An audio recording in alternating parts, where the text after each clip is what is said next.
Hello, everyone. Welcome back to day number 26 of our Cybersecurity Awareness Month Tips and Tricks. And today's topic is why bringing home company-owned devices is an absolute nightmare for your IT folks. So let's talk about a couple of things here. The first thing is, have you ever met an admin, like an IT admin, like a real one? Like not quite pocket protector, that level, but, that person that always starts with no when you ask them for something. So there's a reason why the people who kind of like to control stuff are typically the IT admin folk. And it's a really good reason, actually, because at the core, what their job is to make sure that the data that the company has, their intellectual property, if you will, the core of the company, whatever it is that the company does, they want to make sure that that data is protected at all times. So they spend an immense amount of time, effort, and sometimes money to make sure that that environment that everyone's operating in is managed and controlled so that they know who has access, when they have access, and what they have access to at all times. And then on top of that, they have auditing where it tells you who accessed what at what time, for what reason, sometimes depending on how involved all of the security is. So keep that in mind that this is their core responsibility. This is their core job. And that's why they ask all of the annoying questions, because they may not know your department or line of business or anything. So they have to ask those annoying questions in order to find out if you really need the access that you need. And sometimes they'll still say no because they have to figure out how to get you that access while keeping the data secure. Now, let's shift ahead to what just happened in March, where everyone's now working from home. Everyone that could kind of moved to a work from home position. At least around here they did. So what happens? Well, the IT guys start kind of like drinking Malox because their whole kind of foundation of control, unless they were already in place beforehand or had plans to do so, they had to give up a significant amount of control in many instances. And some thought they were completely protected and then kind of found out as they went down the security rabbit hole that things aren't quite always as protected as you think. And really, it comes down to a couple of things. When you go onto a home network, you typically have a cable company provided router / modem / these are not great devices. Seeing that most companies are like 10 users or so, seeing that they're spending probably $2,000 or $3,000 on a firewall with $1,000 subscription a year to make sure that stuff can be looked at that goes across the wire, your cable company is not going to do that. And believe it or not, most households actually peak higher with data usage, with multiple streams usually is what pushes it. But they peak with higher data usage, which means you actually need a more powerful machine than you do at work sometimes. So, or at least as powerful. So you have to keep that in mind, that they've created this environment that is protected and controlled. And now they're moving to this other environment and giving you a company-owned device, which means it has access to said protected data. And they have to put that in this really, in their minds, unclean environment. So how do they get around that? Well, there's a few ways to get around it, but the best way, the most protected way to get around that is to actually give you another kind of like a firewall device. And what that does typically is tethers that company-owned device directly to either the corporate firewall or a cloud firewall so that they can maintain the control and visibility over all of the traffic that goes across the wire. By far, this is the most secure solution. The issue with it, it's expensive and it's out of the reach of most small business IT, both sometimes their budget, but mostly the knowledge-based part. It's beyond their knowledge base to really do this, even though it's the best. So what's what they kind of what's the intermediate solution? That's typically VPN, and VPN is a very good solution. It's definitely a fantastic stopgap solution, and it gets you about 99.9% of the way there. But as I said before, and as my good friend always tells me, 99.9% protected is 100% not fully protected. So, we always keep that in mind on the security side. But so what does VPN do that's different? Well, we covered VPN before, but why is there still a problem if we're securely connected? And the problem exists because that device is still on that home network.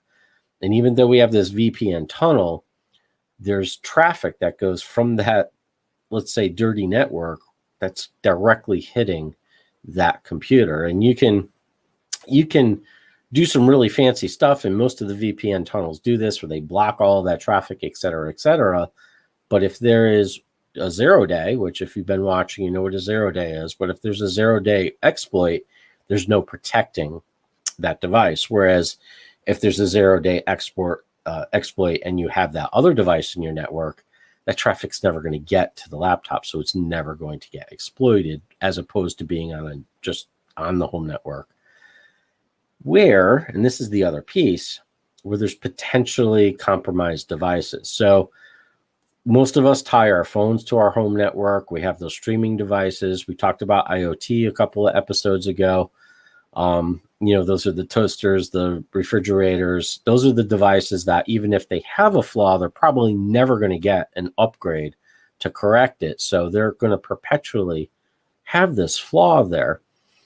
And it's not the most healthiest environment, especially if you don't have VPN, especially if you're just getting internet directly from there without going through any protection. You can kind of see where a lot of the control is lost in that scenario. And many companies had to go to this just to kind of save face and keep business moving. They just gave people essentially laptops and said, just remote into your stuff. And they do use their two-factor authentication. They do use a lot of other security pieces. But the fact is that endpoint, that laptop, if it has any data, it's exposed. It's 100% exposed.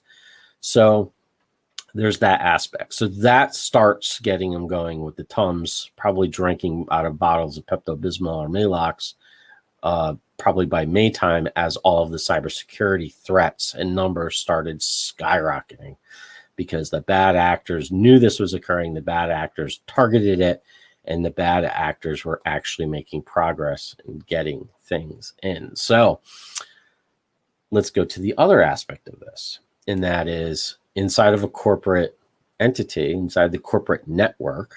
Again, they control the traffic. They control what you can do.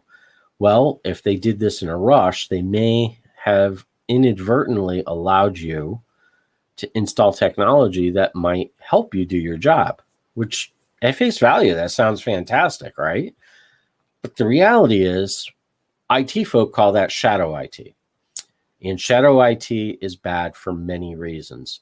Most IT departments, and if you work with a larger company, you know this, don't just hop on the bandwagon with a solution. They have to vet it, they have to test it, they have to price it, then they have to install it, then they have to support it. Why? Again, it comes back to, where is my data and is it safe from the corporate standpoint? Now, let's just take like a rogue install and usage of something like Dropbox, because people couldn't share files easily, and email was too restrictive, and et cetera, for whatever reason. Let's just say everyone went out and got free copies of Dropbox. So many issues with this. Probably two-factor authentication was not allowed, so a simple password swipe on a dirty network can actually get right into corporate data. And God forbid anything compliance was put on there.